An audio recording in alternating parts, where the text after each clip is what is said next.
तो आज बात करेंगे कि लोन क्या होता है, लोन किसे कहते हैं और लोन क्या होता है और किस किस टाइप के लोन होते हैं, ये सारा मैं आपको इस वीडियो में कवर करने वाला हूँ। तो सबसे पहले, जैसे आपको पैसे की ज़रूरत है, ठीक है, तो पैसे की ज़रूरत है तो बैंक आपको पैसा देगा। बैंक के पास आप जाओगे, बैंक आपको पैसा देगा, जितना भी अमाउंट आपको चाहिए हो, जिस भी अमाउंट के लिए आप एलिजिबल होगे वो आप बैंक आपको अमाउंट दे देगा। उसी अमाउंट को देने को आपको कहते हैं लोन। आप मान लो पीएनबी बैंक के पास गए, आपका उसमें अकाउंट है या नहीं है, आप उसके पास गए, आपने उसको बोला कि मुझे मनी चाहिए, मुझे लोन चाहिए, ठीक है। तो उसके उसके पास आप जाओगे, उससे मांगोगे मदद, ये मुझे चाहिए पैसा, लोन, उसको बोलते हैं लोन। जो आपको पैसा देगा उसको बोलते हैं लोन, ठीक है।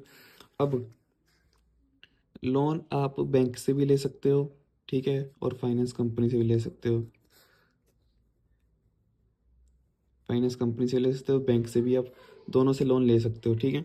लेकिन बाद में आपको ये पैसा उनको लौटाना पड़ेगा, प्लस आपको इंटरेस्ट भी देना पड़ेगा।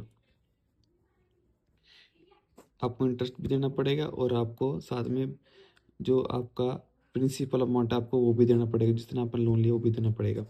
इसको हम बोलते हैं ब्याज। इसको हम ब्याज बोलते हैं, इंटरेस्ट को, ठीक है। ये दोनों मिला के आपको बैंक को वापस करना होता है, जितना आपने पैसा लिया है टोटल अमाउंट, साथ प्लस आपने इंटरेस्ट, और इस पूरा को जोड़ के आपको वापस करना होगा। अब मान लीजिए आपने आप बैंक के पास गए, आपने बोला कि मुझे 5 लाख का लोन चाहिए, 5 लाख का लोन चाहिए, और बैंक आपको 5 लाख का लोन देगा। और साथ में अगले महीने से, जिस महीने आपने लोन लिया, मान लिया आप जनवरी में आपने लोन लिया है, तो फरवरी में उसकी किस्त कटनी शुरू हो जाएगी।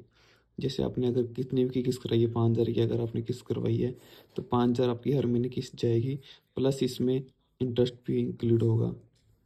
जो बैंक का इंटरेस्ट जिस 9% पे लिया है, 10% पे लिया है, वो बैंक का इंटरेस्ट भी इसमें इंक्लूड होगा। और साथ में ये आपकी ईएमआई बनेगी, जितने साल की आपने लंबी करवाई है, 5 हज़ार के हिसाब से आप लगा लेना कि कितने साल बाद आपको 5 लाख पे आपको पूरा होगा, और साथ में इंटरेस्ट भी पूरा होगा, जितने परसेंट आपने लिया होगा, ठीक है।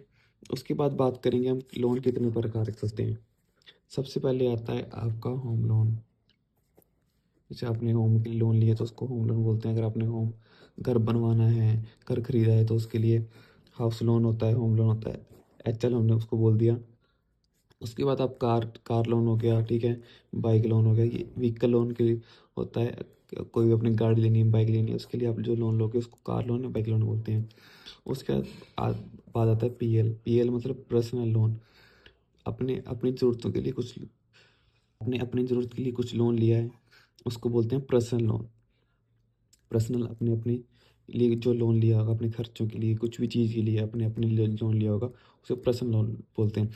आपने फ़ोन लेना है, कुछ भी लेना है, अपनी ज़रूरत के लिए कुछ लोन लेना है, उसको पर्सनल लोन बोलते हैं। उसके बाद आता है ईएल, एजुकेशन लोन। ये पढ़ाई के लिए लिया जाता है। अगर आपने आगे कुछ भी पढ़ाई करनी है, उसके लिए आप लोन ले सकते हैं। मान लें आपने कोई डिग्री करनी है या डिप्लोमा करना है, या कुछ भी बड़ी जो है आपने क्लासेस ज्वाइन करनी है, तो उसके लिए आप लोन ले सकते हैं, वो एजुकेशन लोन में आता है। इसके बाद आता है बीएल मतलब बिजनेस लोन। बिजनेस, जैसे अगर आपने शुरू कर रहे हो या उसको बढ़ाना चाहते हो, या आपने अभी शुरू करा है, तो उसके लिए भी आप लोन ले सकते हो। तो ये कुछ इस टाइप के लोन जो है कॉमनली यूज़ किए जाते हैं, बैंक उनको देता है। अब मैं आपको बताऊंगा कि अगर आप लोन लेते हो बैंक से, तो लोन तभी लीजिए जब आप ईएमआई आराम से पे कर सको, या फिर ईएमआई उतनी बनवाई जितनी आप पे कर सकते हो। अगर आप जानना चाहते हो कि ईएमआई क्या होती है और ये कैसे कैलकुलेट की जाती है, तो मुझे कमेंट कर देना ईएमआई। मैं आपको नेक्स्ट वीडियो में बताऊंगा कि ईएमआई क्या होती है और कैसे कैलकुलेट की जाती है।